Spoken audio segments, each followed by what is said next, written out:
আসসালামু আলাইকুম। লন্ডনে কাজের ভিসায় আসলে ভালো হবে নাকি স্টুডেন্ট ভিসায় আসলে ভালো হবে? এই ধরনের সমস্যা বা এই ধরনের ডিসিশন নিতে পারে না অনেকে, বলে যে কোন ভিসায় গেলে বেটার হয়। তো আমি আপনাদেরকে এখানে পরামর্শ দিব এই ভিডিওতে যে কাজের ভিসায় আসাটা উচিত নাকি স্টুডেন্ট ভিসায় আসাটা উচিত। হ্যাঁ, তো একটু আমরা দ্রুত যাই, আদারওয়াইজ পোস্ট অফিস বন্ধ হয়ে যাবে।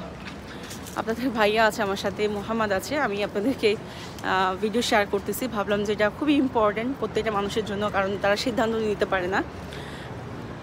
আপনারা দেশের বাইরে ঢোকার অন্যতম উত্তম মাধ্যম হচ্ছে স্টুডেন্ট ভিসা, যেটার নাই কোনো জটিলতা।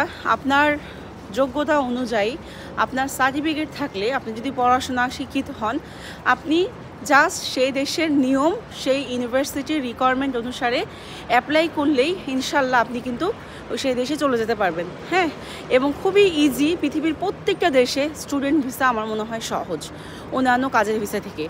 আপনি যদি স্টুডেন্ট ভিসায় সে দেশে ঢুকতে পারেন, তাহলে আপনার কাজের ভিসা বলেন বা আদার্স যে ভিসার রিকোয়ারমেন্টগুলো থাকে সব কিছু সহজ হয়ে যাবে এবং হয়ে যায়।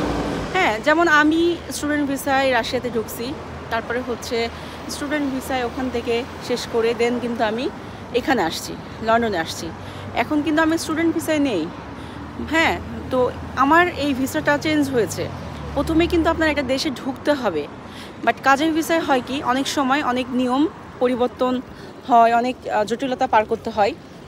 আমি এখন এই যে মুহূর্তে ভিডিও করতেছি, এই জায়গাটা অনেক রিস্কি, কারণ এই এই জায়গাটা এমন একটা জায়গা ফোন নিয়ে দৌড় দেয় আর কি। হ্যাঁ, যেহেতু আমি ভিডিওটা আগে থেকে শুরু করেছি, কন্টিনিউ করছি, আমি কেটে দিচ্ছি না, সো একটু সাবধানতা অবলম্বন করছি। পোস্ট অফিসে যাবো, পোস্ট অফিসে যাবো।